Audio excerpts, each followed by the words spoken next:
Welcome everybody, welcome to the stream. I'm glad you made it. I see we've got a few viewers already, so thank you guys for coming along, guys from the forum, Facebook page, and also all the regulars here on YouTube. Thank you for joining us. Sasso is here with us, Kevin, Jordan, and Uncle John, Paul, trying, and Discord's filling up very quickly. There's Kevin McCarthy there on stream as well. Hello gents, Alba Pino, welcome. Um, Guys, we're going to continue today talking about ILS. We don't expect it to be a very long discussion. It's supposed to be another building block, another piece in the puzzle, and we're taking it slowly. We don't want to overload you guys, but we obviously want to answer questions and we want to present something respectable from a simmer as well as a real pilot's point of view. So this might not be a very long stream, and we're looking at the quality versus quantity idea. So that's about the intro. In terms of a follow-up, we've decided that we want to start off with maybe taking some questions. If some of you have questions from the previous stream that you were thinking of, please just try and keep it on topic. So if you've got any questions regarding NPS and our previous stream, we'd like to answer them before we start with ILS. And then once we complete the presentation, what we'll do is we'll give a chance for ILS questions, and then at the very end, maybe if there's one or two completely off-topic questions, you guys can also ask it at that point in time. I do need to make a special notice announcement thing here. I'm running on batteries. I've got an uninterruptible power supply with some big batteries driving me. If they do decide to give up the ghost, we'll rerun the stream when we've got electricity again. We should have about 2 hours, but I'm not going to push my luck, so we're going to keep it neat and tidy and see that we can try and finish this with a bit of battery power that we've got left. If I do lose you, please forgive me. We'll try again then at another time. But for now, Sasso, Sit back, relax, and enjoy the Skymatix training. okay, all right, that sounds good. So It was perfect, Nico.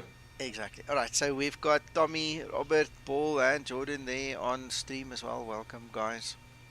I just want to quickly get my screens and everything sorted. Just for the heck of it, and because I don't think a lot of you have ever seen it or tried it, I'll start the engines before we get into a safe flight mode with the air starter unit, just to have some fun. Why not? That's what that thing is there for. We're not going to use the APU tonight. If we're going to do a demo flight for you, you know what we did the last time? Just do that last turn and catch the ILS or something. But let's start Q&As. Guys, have you got any questions from NPS? Now is the time to quickly bring them up, and we'll try and answer them for you. So in the meantime, while maybe someone is thinking about the question, quickly to summarize, Nico, regarding the APS, what we said the other time, the other live stream. You can find the NPS. It's an optional feature, so not all the aircraft have it. This is simulated into the Zibo, so you can go and decide if you want to have the NPS, yes or no. You can decide by going into the configuration setting into your EFB. Other than that, the main point regarding the NPS is that NPS yes, so installed or not installed, doesn't make any change on how you are going to fly the aircraft. NPS is just a visual help, a new visual layout to the pilot, mainly inserting a lateral and vertical reference into the PFD, so in front of the pilot eyes. That's all it is. You can keep your procedure, fly as you usually do, let's say disregarding the NPS. The NPS is just there as a guide to a pilot to enhance the situational awareness. That's all it is. Exactly. Guys, so I don't see any movement on questions, so I presume you guys are happy for us to start with reading the notes on the ILS. So if we can start doing that, I'm going to put the PDF on screen for us. So this is it, the instrument landing system. I'm going to scroll up 2 pages just to get back to the actual displays in a moment.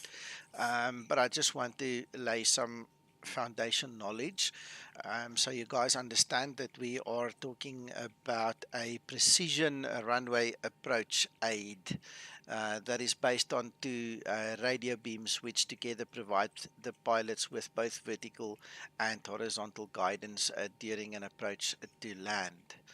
All right. It's a terrestrial based system that you will find in the real world from time to time. One or more of the components are not serviceable, and then you're going to have to compensate for it. As we continue through this series, and once we've completed LNAV, VNAV, we're actually going to show you guys how to do a localizer only approach when the glide slope has physically failed. Let's say the antenna broke off physically, just went tada bye bye, and now you don't have that. And then we'll show you how to compensate with the built-in system to use VNAV path to actually do your descent while you're on your localizer for the ILS, for instance. So a next very important thing that is now modeled in the Zibo, which is also relatively new, is the fact that you need to really have your ILS frequency on both sides of your pedestal. So if you go look at that, I've got the MMRs loaded. So the preferred operation would be that's supposed to be your NAV1 captain side, NAV2 for the first officer, but I'm representing them in the MMR. And the reason, in layman's terms, and Sasso, you can elaborate on that, because he actually showed me now, so I've got a rough idea now how it works. But if you only have the ILS on one side, there is a point during the approach when you disconnect your autopilot, you will actually lose the visual cue of the flight director. It will simply disappear off your screen. You don't lose the functionality. The functionality goes nowhere, but the visual aid disappears. All right, and by having both of those ILSs in place, you safeguard yourself against that. So if you are in that critical final moments of the approach, that the flight director does not disappear. So to recap again, ILS both sides, and what is also very important is your course values, your final approach course values need to be set as I've shown you there on the MCP, and that also obviously comes from the chart, so it's easy enough to read them. Inside of the FMC, you can go to your INET reference page. It will also be listed there if it's an ILS, obviously. You'll see the course value and the ILS frequency, so another place to find them. Also on your PFD, very important, if you do not have the correct course value, it will have a strike through, it will be in yellow, and it means that you need to catch up and actually go and put the correct values into the system. So that's basic foundation knowledge, I would say.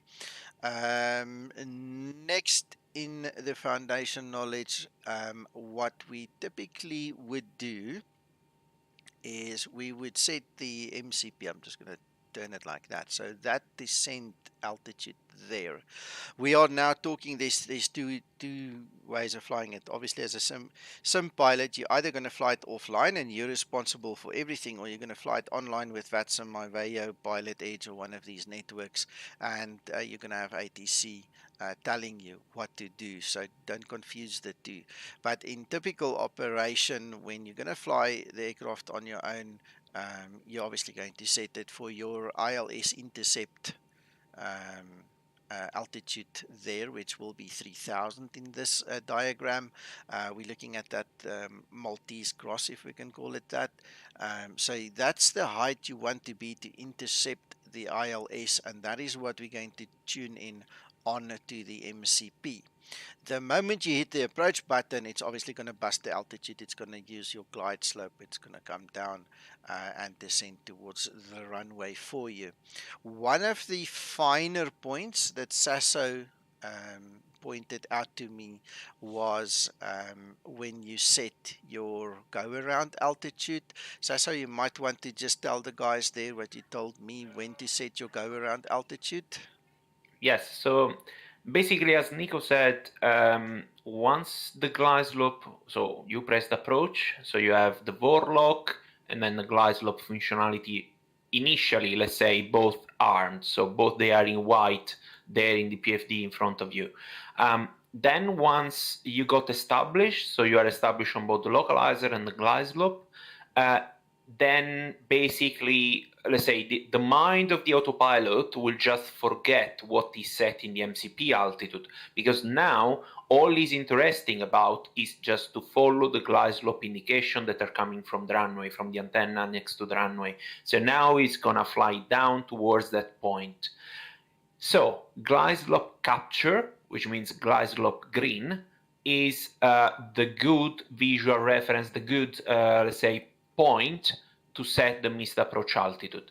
Because at that point, even if you change the MCP altitude, the aircraft is not going to level off. It will still continue to go down, providing that glide slope is captured, so is green. Do not do this when the glide slope is still armed, so in white, but wait to be green. And then you can change the MCP altitude to the go-around altitude. Exactly. Thank you so much. Which is very important as well. Also because maybe not in the simulator, but we have the tendency to think that the go-around starts at the minima, but this is not true. The go-around can start at any point from the point where the aircraft is established on final.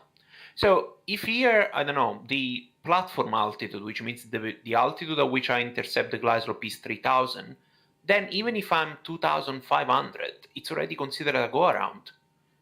So don't get in the habit that the go-around can start only at the minima. The go-around can happen at any time. Of course, the higher you are, the more time you have before hitting toga, but you want to have the missed approach altitude set there. Okay, good stuff. Thank you so much for that. All right, so that's still the foundation knowledge. The next one that we're quickly going to look at is, as this is a precision approach, the Class C aircraft, which is what we're flying here, the decision altitude height is used for the minimums. Radio minimums are used for Cat 2 and 3 autolands. That's a very popular question that we get asked a lot is, when do you use the radio altimeter and when do you use the barometer? So unless you're going to do the Cat 2 and 3 auto land, and unless you don't really care and that's your own SOP, then you know you're not going to use the radio altimeter. It's going to be baro based. And on the chart again, I've highlighted there in the blue circle for you that it actually tells us for Class C, the DAH is 288 feet. All right. Now, we do have a couple of special needs users, and for them and the way they approach the training, I've made a special note there that these pictures are just example, guys. Don't go and think that you use these settings for every ILS. And please don't laugh, it is actually serious. This is samples. You need to get the chart for every ILS approach that you do. Every runway is going to be different, and you're going to have to learn how to read these things. These are the examples you can look at and then refer to the charts. Okay, so I just thought I would put that in there for you guys as well. All right. Then if we go around a little bit, actually this is where Sasa said we need to go up. Let's go up again so we go to the basics. It's these ones. Where were they? Over here. over here. All right, so this is a recap again from last week. And Sasso, you wanted to talk about Yes. the queues and everything. Go for it. Yeah, so basically, as you can see there in the PDF, in those two pictures, the one, well, the one, they are both the same, just the one on the right is the evidence of the various points with the explanation that you can see, but those refers to the NPS, so I'm gonna go through it again. Regarding the left one, the left picture there, what you can see, you can immediately understand we're talking about an ILS. Why? Because on the top left of the PFD, we have the ident of the ILS. You can see the ident, Papa Romeo, you can see the course, you can see the DME distance, and those are all the information that says to me, even without looking at the radio, that 90% I have an ILS set there. Now, the thing is, that image is an airplane with NPS installed. And what I want to show you is, maybe Nico, if you can zoom a little bit to the left picture, so we can show them the anticipation clue for both the localizer there and glide slope. If you can zoom a bit to the left picture, because what I want to show you is that compared with what we will look in a second, like the old style layout of the localizer, that's perfect, Nico, thanks, of the localizer and glide slope, now with the NPS, exactly because of the reason to enhance the situational awareness of the pilot, you still have there the big situation like the LNAV and VNAV situation from the FMC, but also because you have tuned the ILS and then you are within the coverage of the ILS of the operation, then you start to have the localizer and the glide slope, but this time they are in empty white diamond. Okay, so they are already there, and those are called anticipation cues. So they are starting to say to you, look, we are getting close and closer to the ILS, so I'm gonna start to give you some references. You can just disregard me and continue follow the LNAV and VNAV, but I'm here, I'm ready to come into the game as soon as you press approach. That's all he's saying to you. So I guess it was nice to show you how it is depicted with an NPS installed. Again, nothing changed in how you fly the approach. How you intercept the ILS. We're gonna show you in a second, but that's only the how it is presented to the pilot.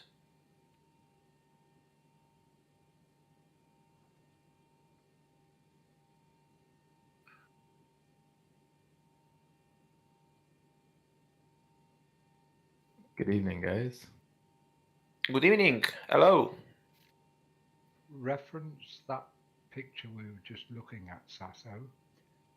Mika, Yeah. are we currently going to fly the LNAV version of the go-around or the non-LNAV version of the go-around? Probably the LNAV version of the go-around, I guess. That's another feature installed there.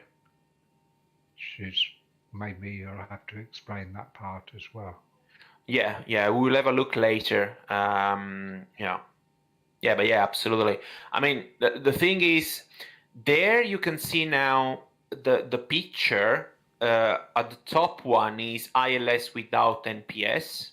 So as you can see, especially on the left one, we have the glide slope not engaged, but it is armed. And as you can see, we do not have the vertical NPS because this is an aircraft without the NPS functionality. So we just reverted to the basic layout. So as soon as you put the ILS active, then immediately the glide slope and localizer deviation bar appear. Well, deviation bar, not deviation bar, but the pointer there, the circle will appear because you have no NPS installed.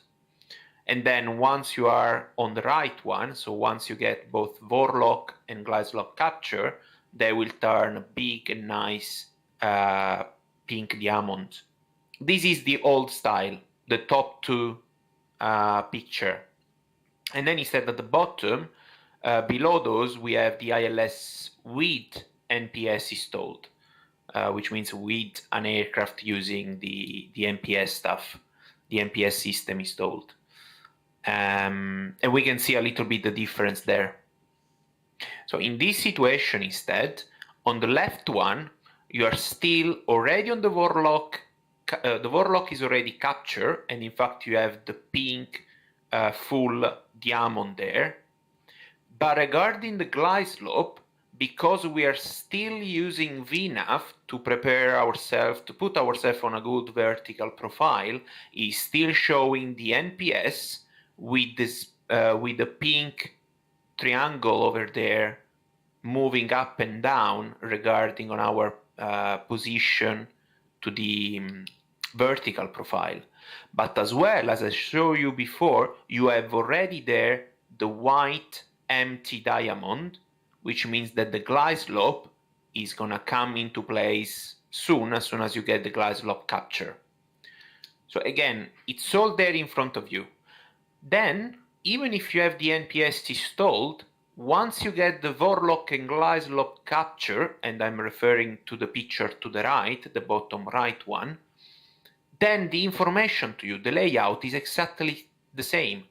You have the localizer there and the glide slope on the vertical side. So the small changes, if you're using NPS or not, is before getting Warlock and glide slope capture. Because once you are established, the information are exactly the same. That's all I can say. It's just a little bit of practice in the operation with this new feature, but it is something helping you in the situational awareness process. That's why they created this navigation performance scale into the PFD. That's all it is. Yeah, I like more information than less information. I prefer more. So I'm happy. Yeah. By the way, Alex, good evening. My mic was muted. I said hello, but I don't think you heard me. So welcome to the stream as well. Thank you very much, man. Did you have a good day? I certainly did, my friend. Excellent, excellent. All right. Well, so much for the theory. Guys, the next step is going to be LNAV, VNAV. I think most flight simmers that I know are very well versed with ILS. I know a lot of guys who will not even be able to fly the simulator, any simulator, if they don't have an ILS available. So it's short and sweet tonight. The question now comes, do you guys have any questions? Is there anything we can answer before we maybe just do one little approach for you guys?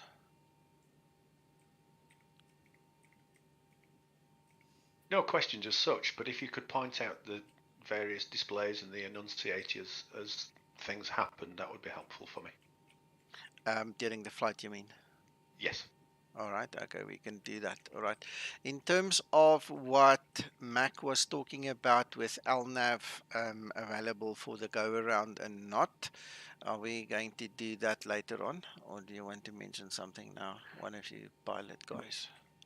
We can say something now, and then we will show them in the practice bit.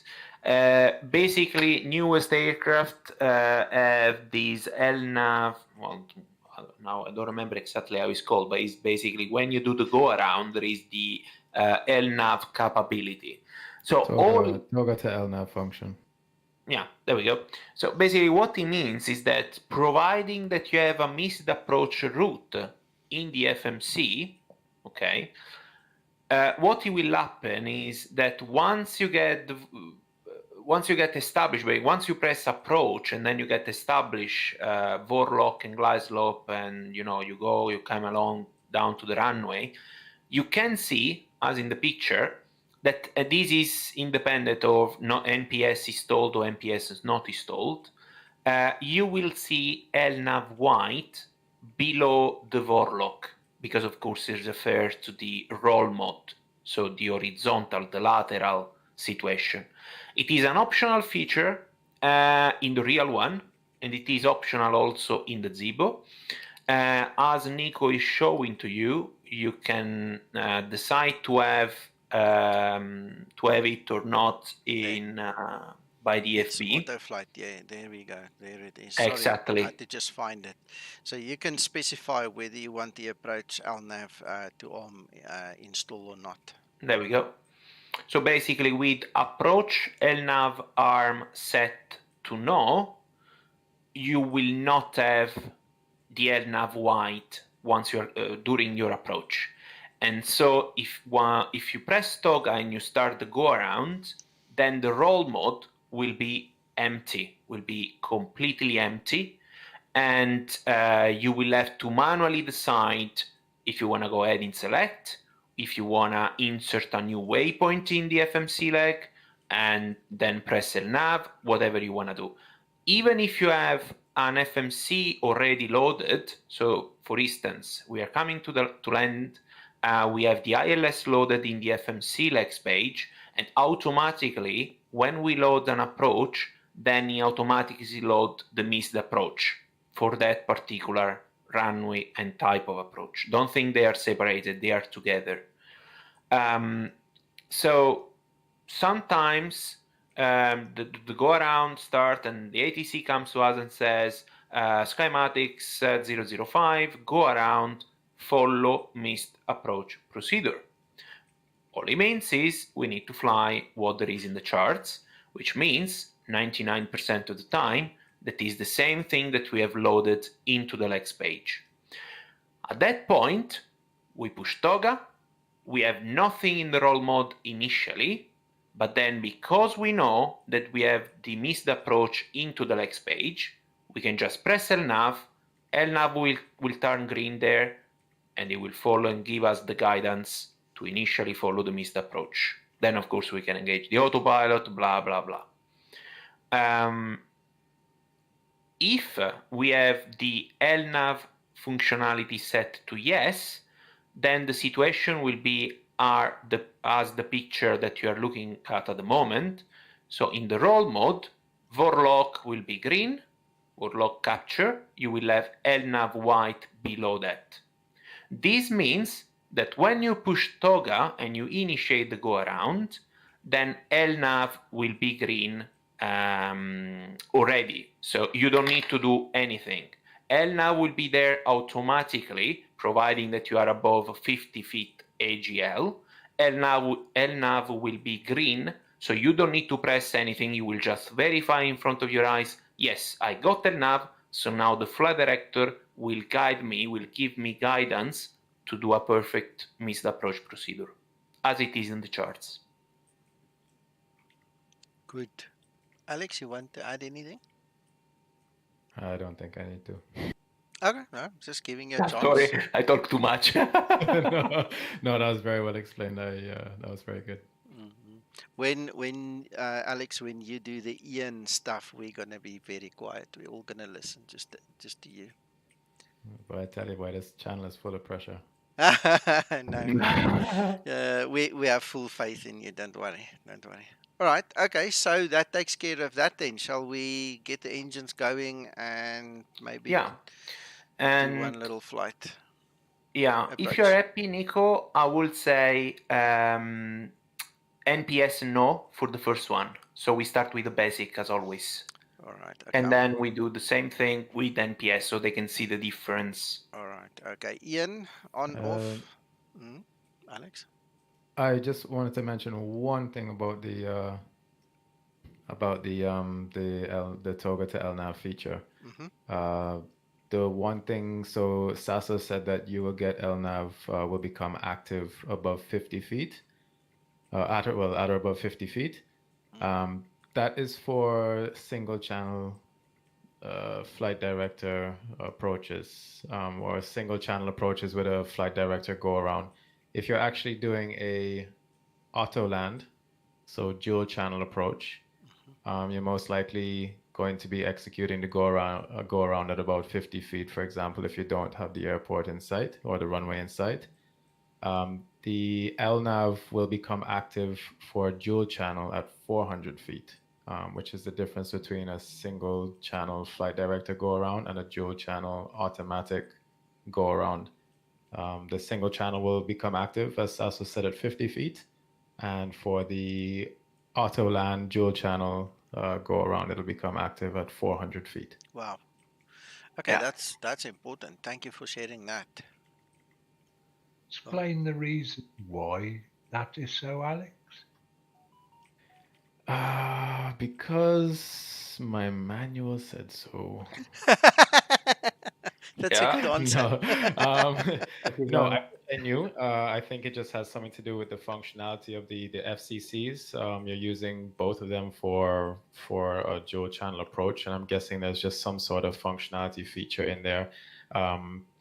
I really don't have a big explanation. I will find it out for you though, Mac, for sure. I will speak to my 737 guru, who usually has all the answers for these things because he's very technical. But this is just based off of our operations and just knowing the difference between the two. Because with a Cat 1 approach, you're most likely, you're executing a go around if you reach your if you don't have the runway in sight and you execute a go around, you're most likely above 50 feet. So you will get LNAV right away. Whereas with the dual channel, you're initiating a go around at a much lower altitude, but it'll just hold your current ground track up until 400 feet, and then it will initiate or activate the LNAV feature. But I will find that out for you. Okay, I've got a couple more questions, but I'll leave those until the stream's finished because I don't want to complicate matters. Okay, cool. Sure, no problem. Right. Do we have Ian on or off with NPS off? Doesn't matter. Doesn't really matter. Well, set Ian to off, just because I don't want to have strange info on the top left of the PFT, just for that. So Ian, no.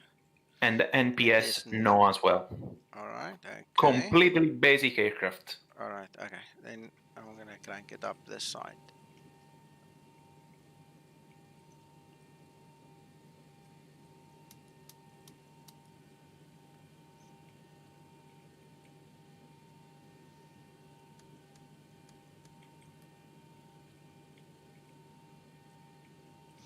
Right, so as promised, we're going to use the air starter, so it is connected, and for that we are going to use engine number 1 to start up first, because the air starter is right on the other side of the aircraft. Hello Matt, welcome.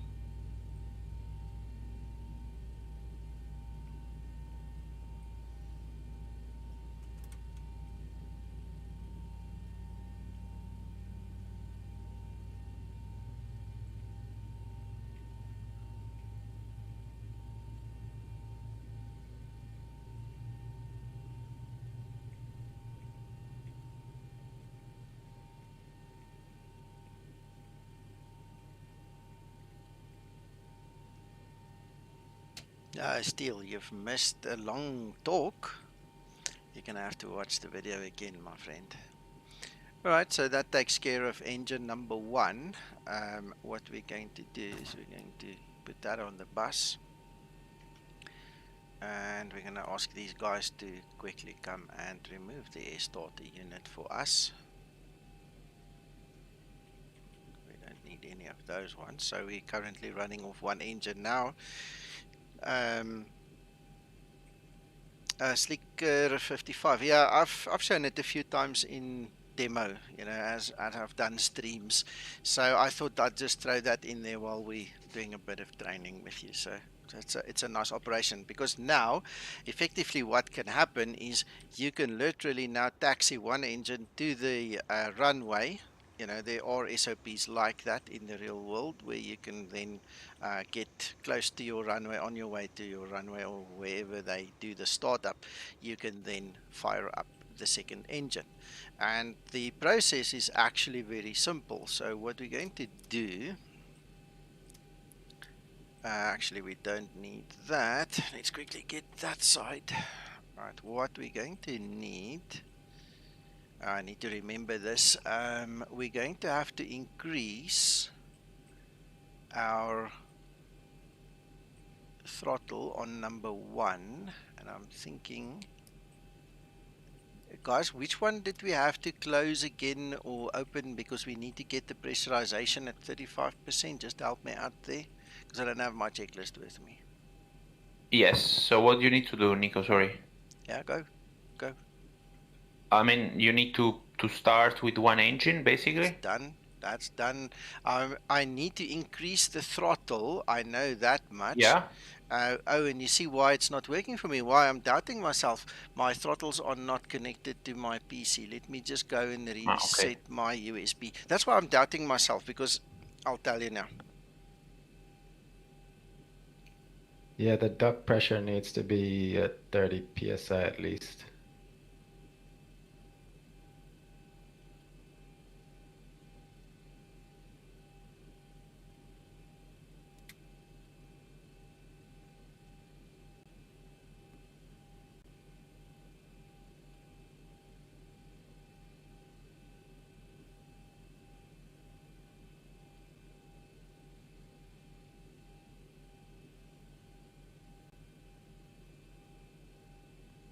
Right, so they should be working now. There we go. All right, that's why I was doubting myself. Right, so there we go. So what you have to do is you go up to 35 to 40% on the on the duct pressure there.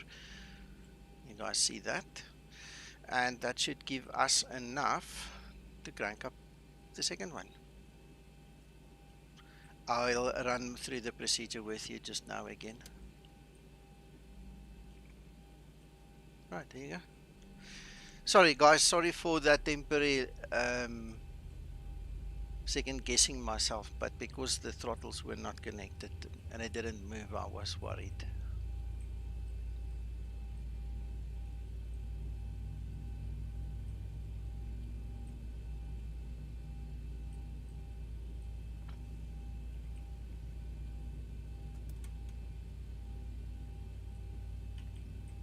And there you go, there's the second engine starting, there's no APU running, we're basically doing a crossbleed start.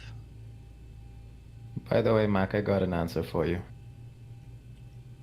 Excellent. Yeah, we'll talk about it afterwards, not to confuse the issue. Thank you, Alex. No problem, it's quite interesting actually. Right, there we go. On the bus, we can set those guys to continuous and continue as normal. Alright, so I'm gonna, sorry, that one was supposed to be off. We don't use the APU, so it's irrelevant. Okay, so the procedure is very simple. What we do, oh, and now you obviously need to bring that engine power back. You don't want to waste fuel. Alright, so what I did was ground services, you connect the ASU, you wait until it's fully functioning. You will obviously see the duct pressure as if the APU was running. APU bleed obviously is not in use because it's not an APU. Then what you do is you take engine number one, you start engine number one. Once it is started, you put it on the bus. Alright, you need to physically put it on the bus. Then you ask the ground crew to remove all the ground equipment, so whatever it was at that point in time, but specifically obviously the ASU in this regard. Once it's removed, you can either then taxi to the point where you want to start your second engine, or at that point what you will then do is increase your engine power with throttle number one on the running engine, so that your duct pressure goes to something like 35. Between 35 and 40 is a good place to have it. And then what you do is you simply crank engine number two as usual, and once it's running normal motions, you know, put it on the bus and finish the flow on the overhead. I hope that helps. Slicker 55. Hello, Mohammed. Sorry for the dogs, guys. Give me a second.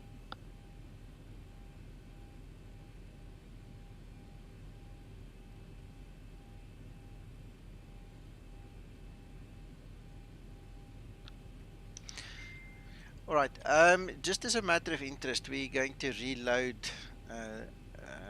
the system just now to get into that flight. But for those of you that are not aware, on the forum, on my official page on the forum, I do have a training checklist, and it looks like this. This is the training checklist, and I use this for all the training that I do. It is not your average checklist. It's not comparable to something that you will get in the cockpit, but what you need to look out for, and the reason this is so successful in training, guys, is because it takes it down to the line item. So you can take a ruler and you can blot out everything and then move line by line by line, and you'll effectively start the engine, learn how to start the engine, go through all the motions. It's got all the different things for different temperatures, for high altitude takeoffs, all these things. But basically one of the options in here as well will be, there's your APU start procedure. I see this alignment's a bit out. I'll have to fix that. Let's quickly have a look there. Engine start procedure with the APU. There we go. Engine start procedure with the starter unit. Right. So if you follow this line by line by line, it will teach you. It teaches you exactly how to do it.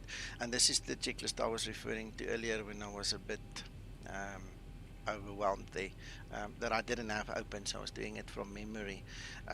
But you can get this from my official forum page on the Zibo forum, and you know, it's good for any and everybody who wants to actually learn the Zibo mod.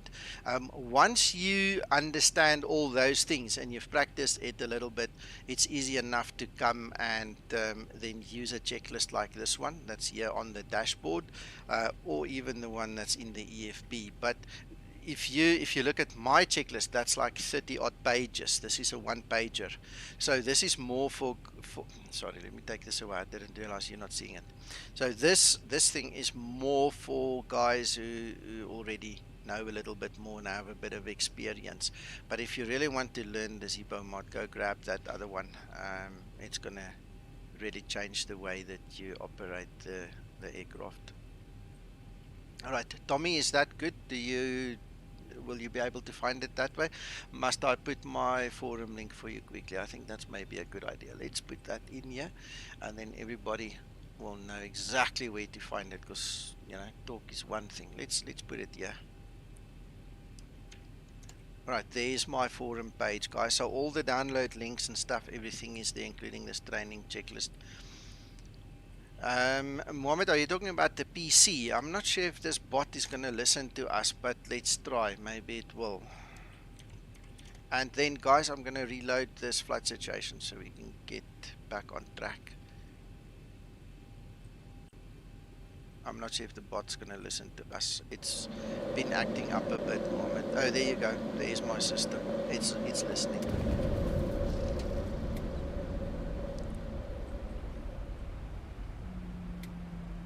TARA mode set.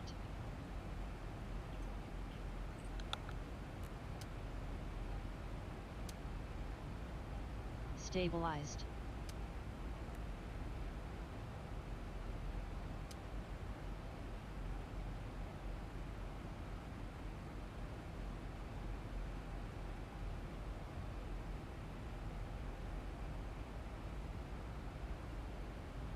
I think you loaded the settings with MPS active.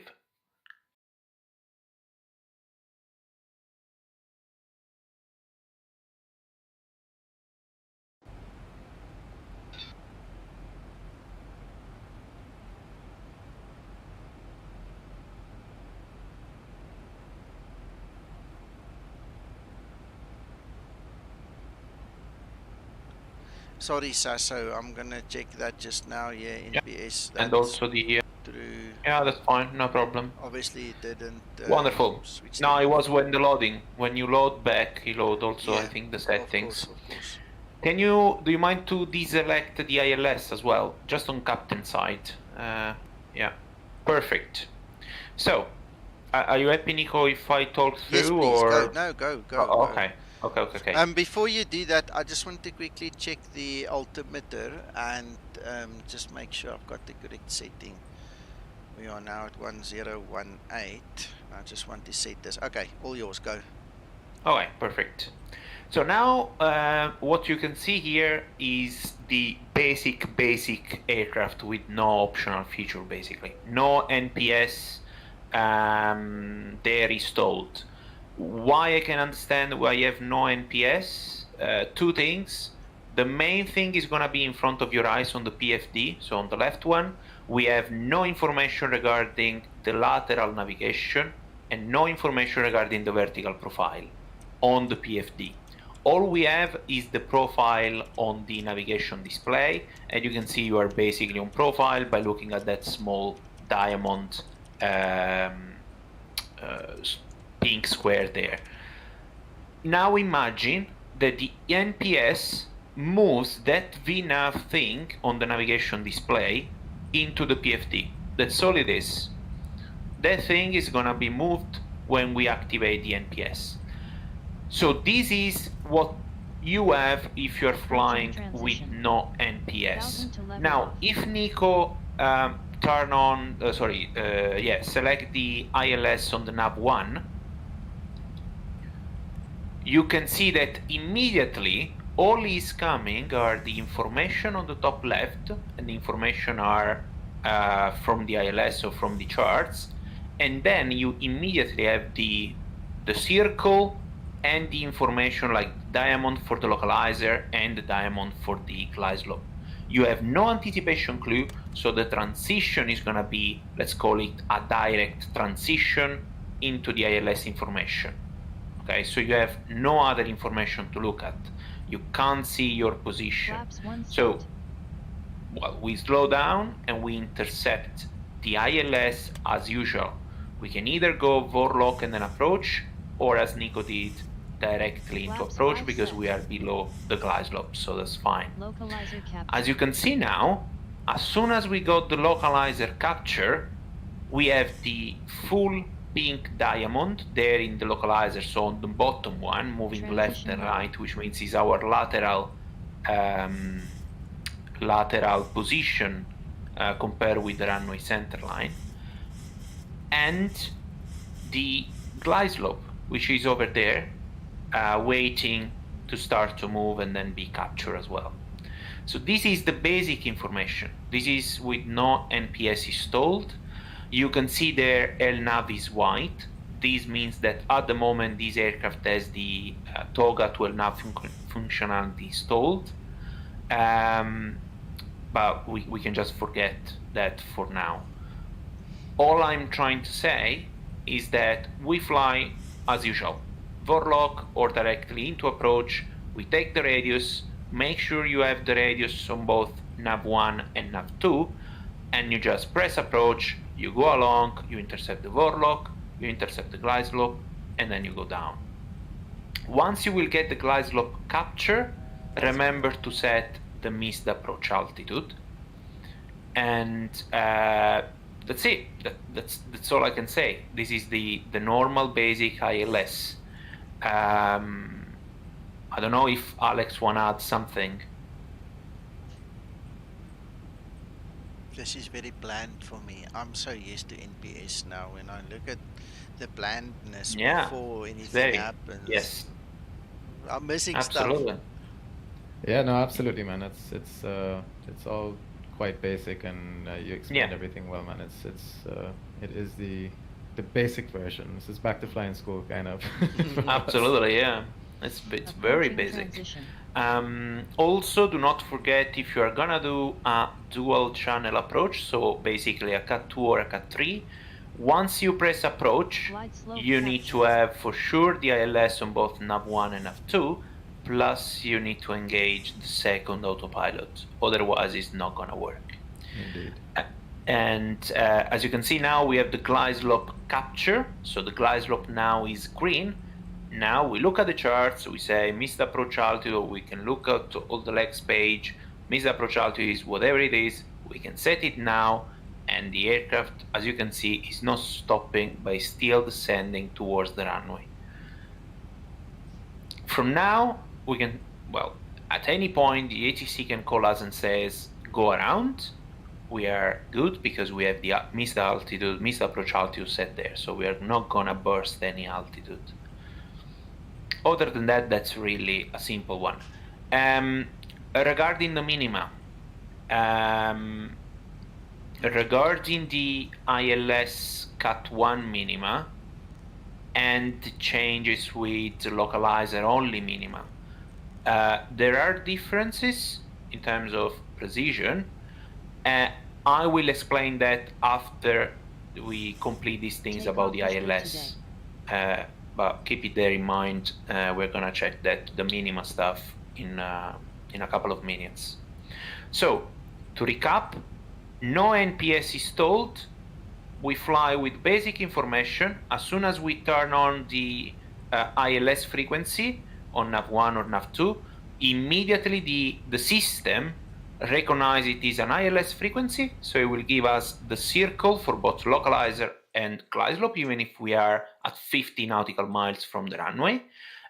We will see initially an empty pink diamond, and then they will turn full pink diamond, as you can see now, once you get once the system starts to feel a good signal is coming, and once you are established with the approach mode. That's all it is. That's the NPS. Sorry, that's no NPS system. Yeah. All right, let's do the NPS one then as well. Absolutely. I don't know if now reload with Ian as well, probably. We're gonna have it quickly.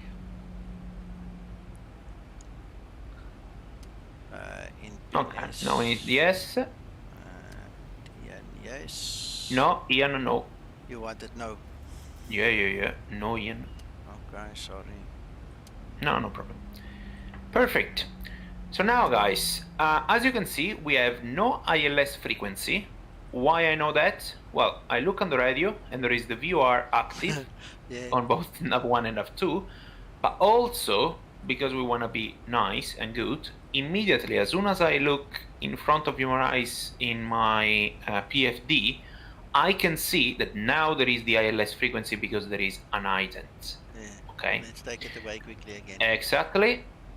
There you have no information. You have just LNAV and VNAV written there, but above that you have no information, no ident, nothing. That means that you have no ILS active at the moment. Okay. We activate the ILS. There we go. And now you'll start to have on the top left the ident as before. Papa Romeo, we check on the charts. Yes, it is Papa Romeo. Good. 172. Yeah, 172 it match. And then you have the DME, the distance as well. So all it comes into the big picture. At the bottom there, you can see the LNAV, the lateral navigation, which is perfectly centered. In fact, LNAV is paid to do a great job, and is doing it by following the so-called magenta line from the navigation display, which is the legs page of our FMC. Also, what you can see there is the ghost point, the anticipation queue regarding the localizer. So it's already there. It's the white diamond empty diamond there. That is the localizer, which is there. So all it's saying to us, I'm here, I'm ready to come into the game as soon as you press approach. That's all it's saying to us. We can forget it and continue playing with LNAV and VNAV, and as you can see, we are both perfectly centered on both lateral and vertical navigation, which means our planning, what we plan to fly. And the other thing that I want to point you out, because it's gonna come into game when we start to talk about localizer only and AirNav and all the other stuff, read there in front of you. You have LNAV and VNAV on the PFD. LNAV and VNAV just below Papa Romeo, just below the ident of the ILS, you have written there LNAV and VNAV. All he's saying to you is that what I'm showing to you in terms of lateral and vertical is based on the LNAV and VNAV. So what we are looking there in terms of the triangle or in terms of local or vertical position is reference to LNAV and VNAV. As you can see now, we have also the glide slope and ghost anticipation queue there. It came. So now it's a good point to press approach. So exactly as we did before with no NPS, the procedure is exactly the same. All it is about is more situation, better situational awareness to the pilot. Look there, we have the Vorlock now. Vorlock is capture. And in fact, below that, we change from the NPS into the old style localizer. Look at the diamond there. Became full pink diamond, is moving on the old style scale. But on the vertical side, we are still having information on the VNAV because VNAV path is still engaged. The glide slope is there, ready to come into the game. And as soon as we will get the glide slope capture, then it will change, I promise you, it will change into the old style circle for the vertical profile, which means the glide slope. There it is. And now LNAV and VNAV just below Papa Romeo changed into ILS. So what he's saying to us is the two line in terms of vertical and lateral deviation. So basically the circle that I'm showing to you laterally and vertically refers to the ILS. That's all it's saying to us. So don't get crazy if he changed to LNAV and VNAV. What does it mean? And then now he says ILS, and then maybe when we continue with this training, he will start to say lock and VNAV and other funny stuff. Nothing to worry about. It's all there. It's working. Just the system saying to you what you are looking in front of your eyes. That's all it is. So now again, same as we did before. So we press approach, we got localize and glide slope, we got the Vorlock capture and glide slope capture. If we are doing an auto land, we can engage the second autopilot. Now that we got the glide slope capture, we can select the missed approach altitude, and the aircraft is gonna go down to the runway, as usual, as a non-NPS aircraft. Yeah.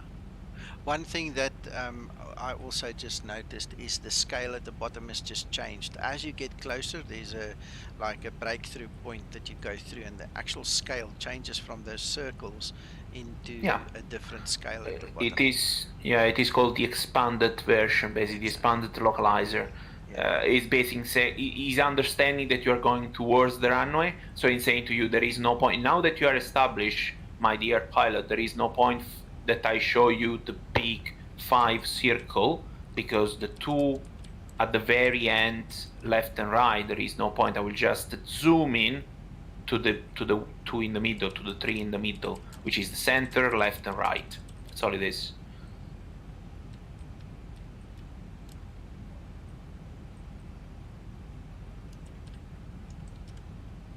Yeah. Okay. So the question is asked here. Can the guys donate to you? And I said, well, it's not just you, Sasso, it's Alex as well. I mean, both of you guys of course were instrumental in doing this, and obviously the Ian training will be handled by Alex because he's the expert in that. So yeah, just bear that in mind. Guys, we don't have to worry about it right now. What we'll do is, if you guys have PayPal accounts or something, in the last episode, let's do it this way. In the last episode, we'll list them and we'll get them out, and you guys can start saving up for whatever gift you want to give to the guys at the end. Okay, if that's a something that we can do. Yeah, I think we can. Alright, and don't forget what Zibo does as well, and my link is always in the description below the video if you guys want to bless me with something as well. It's always there. Let me quickly read some more of these questions. Yes, there was, Nico, something to be covered, like the minima, the difference between so if we open up a chart, okay, maybe even wait, yeah, before we go there, there's questions on stream. Okay, or comments at least. Yaman, thank you very much, and you guys are welcome. It's nice having my teammates here with us, and that we actually have the real guys that's driving you know, the Zibo development while Zibo's coding. This is the source of the information that Zibo does to make the mod. So these are the guys. So it's a privilege and honor to have these guys here, and I'm glad I could persuade them to come and join me. Guys, thank you very much. Then Daryl. It's my pleasure, man. You're welcome. Daryl, generous to share our knowledge with us. Yep. It's a passion. It's a passion. I think both of you guys can testify to that. It's part of who we are, man.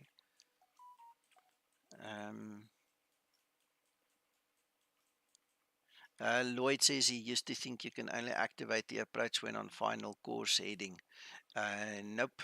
No, you can do that a little bit earlier than that. All right. Okay, Sasa, over to you. Let's talk about those minimums. Yeah. Sorry for interrupting. So, no, absolutely, no problem. And what I can say, it's a pleasure for me to be here, actually.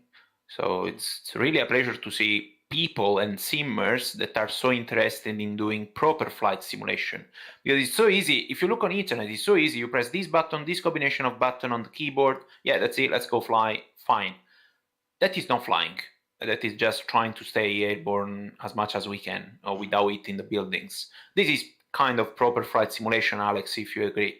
This is something that goes, it's like proper curiosity and proper knowledges.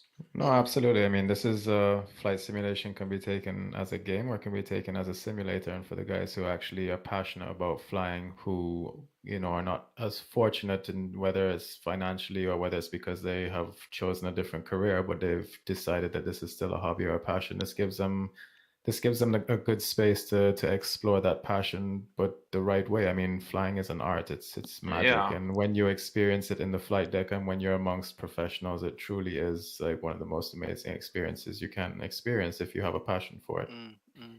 Absolutely. And also all the information we're giving to you, I mean, you can find all this kind of information by surfing on internet. It's plenty of information regarding like small little procedure, general knowledge. We are just simplifying this searching period by just giving you in this fancy, wonderful streaming with Nico. So that's all. So Nico, I was saying, yeah, we can pause the sim, but I need the AVITAB or the Navigraph. So we can show the people the difference between the Cat1 minima, where to find the minima, and how to decide what to use. There you go. Okay, so Nico is doing Lima Papa Papa Romeo, there we go, ILS for runway 17. Now, at the top of the charts, we can see the ident. So when I said at the beginning, you tune the ILS. Yeah, you're talking about the ident. Sorry, I was way down. Yeah, just at the top. Yeah, I was at the bottom. Yeah, sorry, just at the top of the charts. Yeah. You can find the ident of the ILS on the top, on the left there. You can see the localizer, Papa Romeo. You can see the frequency, 109.9. The final approach course, which is 172. Okay, those information have to match what you have in the FMC. Once you select the ILS approach, you should have this information if you go into initref and then approach page. So once you select the frequency in the NAV1 and NAV2, as I said to you before, immediately on the PFD, the ident will come in if you are within the coverage. Otherwise, it won't come up if you are at 100 nautical miles, or maybe it can still come up if you have an ILS nearby while you are still in the cruise, but you need to make sure it's the proper ident. So it can still come up, but it's not the correct one. Other than that, we are interested now in the minima, okay? So at the bottom of the chart, you can see the different minima for that approach. You may have different charts for different approaches. For example, these charts can be only for a Cat 1 ILS, and then maybe if you need to do a Cat 2 or Cat 3, maybe you will have a different chart. So you need to pay attention exactly on what is written on the top of the charts. On this one, we are quite lucky. It's quite easy. on the same chart, we have the Cat2 minima, so an auto land, and in fact, the big array, Romeo Alpha, stands for radio altimeter altitude, radio altitude 108. And on the same chart, we have also the ILS Cat1 minima 351. And then on the right there, we have lock, in brackets, GS out, which means glide slope out. So what's the difference?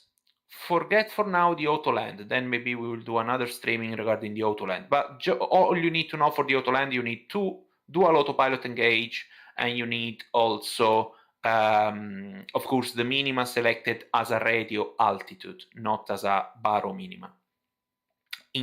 Instead, for an ILS, for a Cat1, we talk about precision approach, Cat1 minima, which is a decision altitude 351, or you can see there H in bracket, which stands for height. The difference between altitude and height, especially for people that are not English as a first language, altitude refers to your altitude refers to the mean sea level. Height is your height of your position vertically above the ground below you. So those are two different things. If we talk about altitude, we refer to baro minimum on the Boeing. If we talk about height, we refer to the radio altimeter, so the radio minima. Now, ILS Cat1 decision altitude 351. This means 90% of the time you come along, you check the charts, you check the information, the airport, everything is working for that runway, ILS is fully serviceable, we have both the localizer and glide slope. Okay, nice. We go for a ILS Cat1 minima 351. 351 is going to be the baro minima that we are going to set in the PFD during the descent briefing, descent checklist. How about if one day you go to an airport, and this happens quite often in the reality, and the NOTAM said localizer is working for that particular runway, for runway 17 in Porto, but glide slope out of service due maintenance. Because remember that the ILS is composed by two different antennas. There are two different antennas. So one of the two can work without the other one. Okay, so glide slope out due maintenance. Now you can still use the ILS frequency to establish yourself laterally with the runway, so the localizer laterally, but you cannot use the glide slope to align you vertically because the glide slope is out. In that case, we are not talking anymore about a precision approach. We start to talk about non-precision approach, and that thing that you read there, lock GS out, and then below Charlie Delta Foxtrot Alpha, that stands for continuous descent final approach, which means a non-precision minima, which give you the possibility to go down to descend continuously without leveling off until you reach the minima point. At the minima, of course, then it's another situation. Like at the minima, you need to see the runway and you can continue with the landing, or if you're not stable, you do the go around. So all I want to point out is the difference. ILS Cat1, both system fully working, both localizer and glide slope working. Lock GS out, the glide slope is out. We can still fly this approach using the localizer, so we still need to have the frequency there active. We can still use that frequency to align ourselves horizontally, so laterally with the runway. But in terms of vertical profile, we will need to use something else. That is going to be the VNAV path, and we are going to talk about this in the next streaming, so I'm not going to go through it now. But regarding the minima, if you are now going to do a non-precision approach, then we need to correct the minima. There was a discussion, well, not a discussion, but we were talking about the difference between decision altitude and minimum descent altitude. They are different. The decision altitude is 351, period. That's it, as it is from the charts. But if we talk about the minimum descent altitude, it's 590, but we need to correct that altitude. We need to add an extra safe margin that usually for the 737 is 40 feet. So ILS Cat 1 fully serviceable, the minima is going to be a baro minima of 351. Glide slope not working, we do a non-precision approach. Our minima is going to be 590 plus 40, which is going to be the safe correcting factor for that non-precision approach. And the reason why we need to add that margin is because minimum descent approach, if you think in a simple way, it's non-precision approach. This means that the position of the aircraft, if we want to talk in simple terms, is less precise compared with a precision approach. If the position of the aircraft is not that precise as it is on a full ILS, then I want to have the minima at an higher level because I want to have more time to realize if I'm going in the right direction or if I'm going against the terrain. That's all it is about. So to do that, they put an higher minima because it's non-precision approach, and they say 590 is the point, is like the wall. You can't go below 590. You can't go at 589 because you are already breaching the rules. If you are no visual, you need to go away from here, so executing the go around without going below 590. And for this reason, we add 40 feet. Because by the time you push toga and you initiate the go around, then you went below that altitude. Because the aircraft is not immediate. It's not like a game. Just you turn the page and let's say we are climbing now. The aircraft, you press toga, then there will be a little bit of time because of inertia and the weight, you're still going down, and then you start to pitch up and you start to recover the altitude. It's not immediate. So that's why we add 40 feet. That buffet there is to save ourselves without going below the minima. Perfect, so perfect. I've heard so many guys talk about it, but nobody's really ever explained it very nicely like you did when, how to identify it and why to add it and things like that. So thank you for that. That's amazing. Yeah. I mean, that's all the reason behind, basically. Yeah. All right. Well, you touched on the fact of the RA, that you use it for the auto land, the radio altimeter. You've touched on the baro for Cat 1, and you've touched on the MDA plus 40 feet for the Boeing. So those are three big notes that the guys can walk away with. There's a question on the stream. Why is there a difference between the RA 108 and DH for Cat 2? Isn't the RA calculating the height above the ground? Yes, it is. I'm pretty sure the elevation of the runway is gonna be 8 somewhere. So, RA, Alex, confirm with me, Cat 2 approach, it's of course with the auto land. So 108, the minima for a Cat 2 is 100 above the ground, above the runway point. Yeah, that's correct. The touchdown zone. So basically they are considering the elevation of the touchdown zone of that particular runway. Then you add 100 and you get the RA. The DA down there is considering instead the baro again, which is 251 because it's considering the if I'm not wrong, the airport reference point, which is the aerodrome elevation, basically. Yeah, it should be 151. So touchdown Exactly. zone could potentially be like There we go. 159 or something like that. If we go on the airport charts for Lima Papa Papa Romeo, I'm gonna go through it, and we should find the elevation of the runway, of runway 17.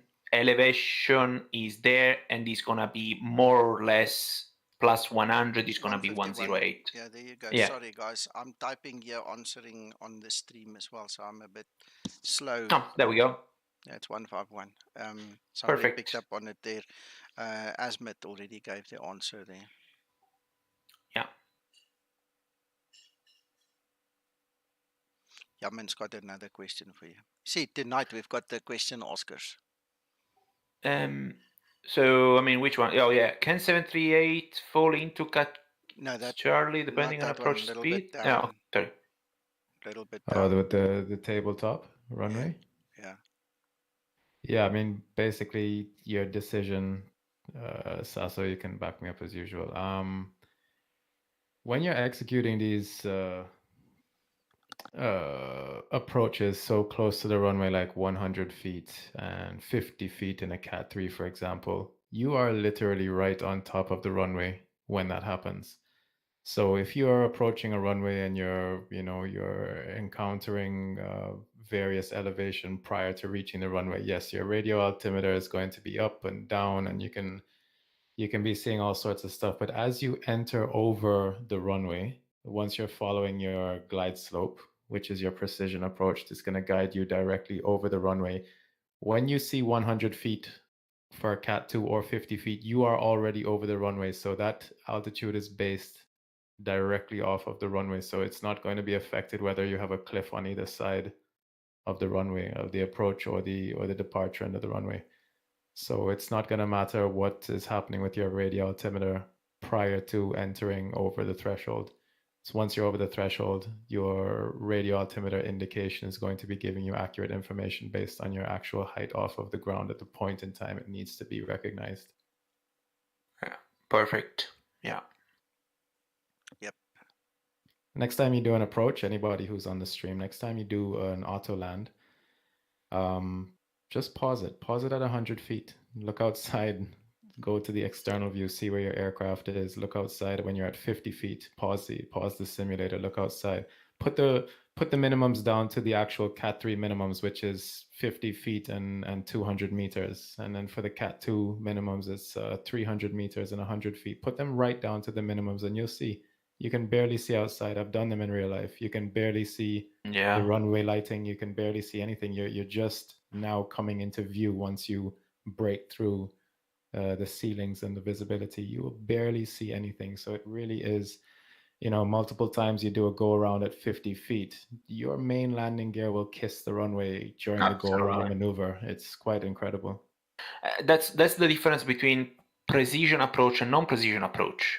Or then we arrived in the, if you wanna call this way, the very, very precision approach like the Cat 3.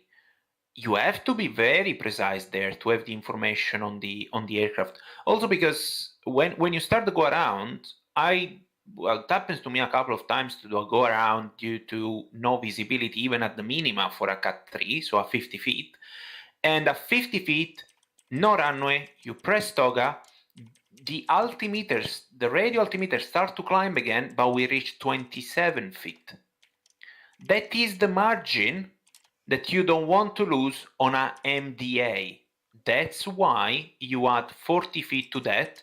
So since you press toga, you still have that 40 feet margin to recover for the inertia of the aircraft to change the stat from a descent into a go around. Yeah, absolutely. We actually add 50 feet, so it just depends on your company. We'll even give you a larger margin. Yeah. And another name for the MDA, for example, or you can call it a DDA once you've changed it to you've added the 50 or the 40 feet. It's a derived decision altitude. Like you're changing your decision altitude, so you're never going to level off at that altitude and fly at that altitude. As soon as you touch that altitude, just like a Cat 2 or Cat 3, well, it's out of there. You click toga and you get out of there. Absolutely.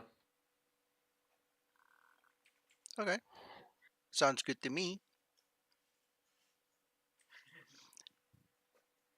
So I didn't want to go in deep regarding how you fly a localizer only approach, because we are going to talk about that after we talk about LNAV and VNAV. Yeah, that's good. Yeah. We'll stick to that. Just 2 more questions for you. What's the recommended time for going into reverse? Is it on the main gear touchdown or when the nose gear touches down? Main gear touchdown. As soon as possible after the main Exactly. gear, yeah. As soon as the ground sensor start to think we are on the ground.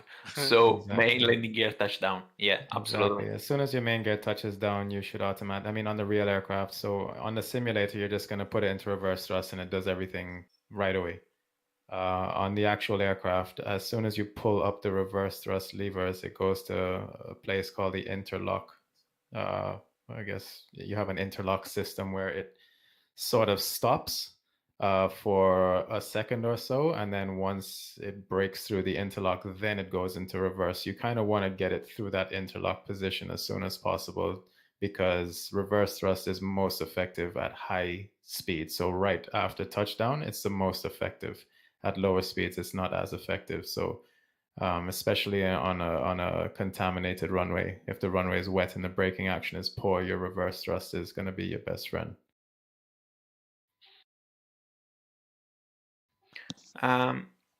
Lee, my biggest challenge is still on check, close all 20 feet call out. At what point do you pitch 3 degrees nose up?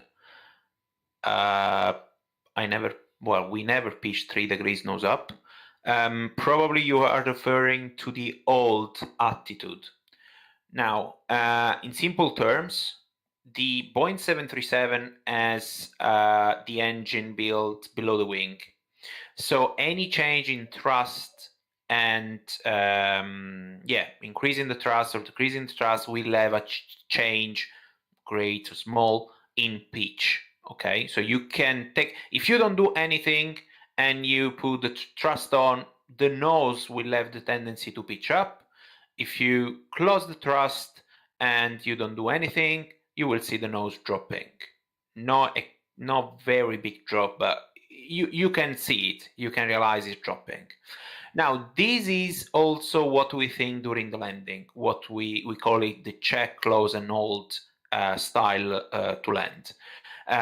So basically, at 20 feet, you start to close the thrust lever. Don't shut the thrust lever. Close it gently. Smoothly. Yes, because you want to reach, ideally, main landing gear touchdown while your thrust lever reached the idle point. The old term referred just to that nose down, nose dropping thing of the Boeing. You don't want that to happen, otherwise you may hit with the nose up instead of the main landing gear. Okay, sorry, with the nose landing gear instead of the main landing gear. So all you need to do, close smoothly and gently the thrust, so you reach the main landing gear touchdown while the thrust is on idle at the same time, and just hold the nose there. You don't need to pitch up. All you need to do is to hold the attitude, hold the nose gently so it doesn't go down because of the thrust movement. That's all it is. Exactly. Otherwise, if you pull the control column to get in a nose up, pitch up situation, then you're gonna do a tail strike. So basically, the tail is gonna hit the ground before the main landing gear. That's the other problem. Yeah, exactly. At like around 9 degrees, it will touch on landing. Yeah. And that hold that they're talking about, you see, it's a bit difficult. For the simulator, you're going based off of numbers and images on your attitude. On the aircraft, it's all about feel. What we're saying when we check, you're basically checking the aircraft by putting it into a better landing attitude. But as Sasso says, as you close the thrust levers, the tendency of the nose is going to drop. So when we say check and hold, we don't actually mean check and hold the control column in the same exact position. the hold is actually holding the attitude of the plane in the same attitude, because the tendency of the nose is going to want to drop.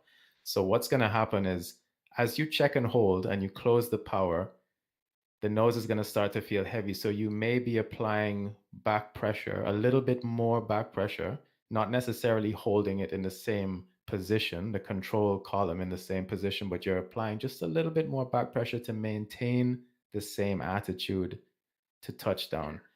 Am I making sense, Sasso? Absolutely. You know, that heavy feeling of the nose, you know? Yes. My instructor said at the beginning of the type rating, my instructor said, you don't need, for the hold, you don't, unless you are fighting with strong wind, of course, but you technically, you don't need to move your arm, you just need to move your palm, just the end when you have your fingers. Exactly. The hold is just that movement, is not an arm movement, completely moving the arm up and down. Otherwise, you get credit. You are over the runway. You are 20 feet on the runway, basically, or even below that. You don't want to play with the nose. You just need to hold. I don't know how can I say it in exactly. another word. And just also to emphasize to all of the viewers, like, guys, on the real aircraft, like, so obviously we're giving you techniques on landing in the simulator, which, yes, it will be different for every landing, but on the aircraft, I could never use the same strategy to land the plane today than I will tomorrow or that I did yesterday, because every single landing is different. The best advice I can give you to have consistent landings is to have a stabilized approach. If you're approaching the runway on an ILS and you're on the glide slope, you're going to be seeing your vertical speed at about 700-800. Whatever your ground speed is divided by 2, you're going to be seeing that consistently, 700-800. What tends to happen is when guys disengage the automatics and they proceed manually to the threshold, their vertical speed starts to vary. It may increase a little bit, so you may start to dive the airplane, or you may start to pull up too early and you start to shallow out, and then your airspeed starts to vary.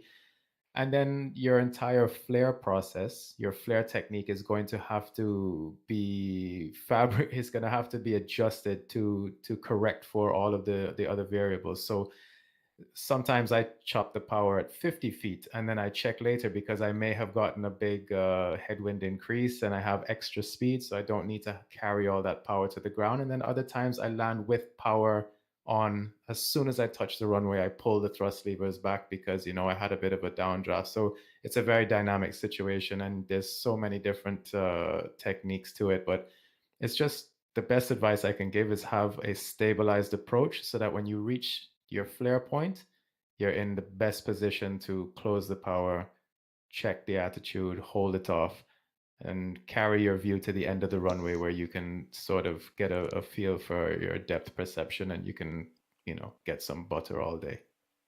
Yeah. Excellent. And Tommy is asking, is it only on the CDFA that you add 40? You add 20 non-precision approach. CDFA stands for the continuous descent final approach, but we can talk about that also for a viua approach, for an NDB. So every time you talk about MDA, then it is to blink in your mind, okay, MDA, I can't get below, okay, I need to correct that 40 feet or 50 feet, whatever you fancy, and you have the new minimum.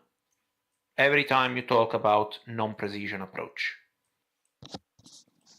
Excellent answer. And Yamin there, how can you set up more than 3 degrees glide path on the EFIS? The EFIS is linked, now I don't know if we're talking about the same thing, but the EFIS... Oh, exactly. The only way to change the glide path is to create a manual glide path by using the runway point in the FMC, but this is something else that is not regarding an ILS, is not regarding this streaming. Otherwise, all you need to do as a good pilot, so Linda is happy, is to check the charts and then go into the FMC and check that the glide path into the FMC is matching the one on the charts. That's all you have to do. And then, of course, make sure that the glide slope is working from the NOTAM, but in the simulator should be fine.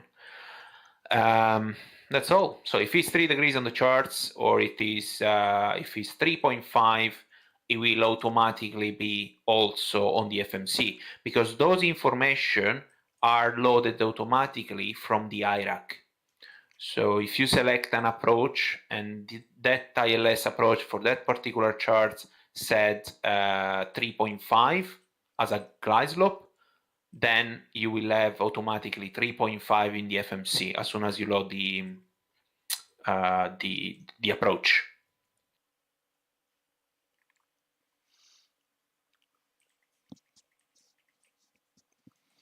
Okay, well, you caught me with a bit of a bite in my mouth, and my UPS is about to die, guys. So I'm going to have to stop this stream, unfortunately. Now the batteries just don't want to give us more power. So if you have any more questions, I would recommend to just pass them on to me. I'll pass them on to the guys.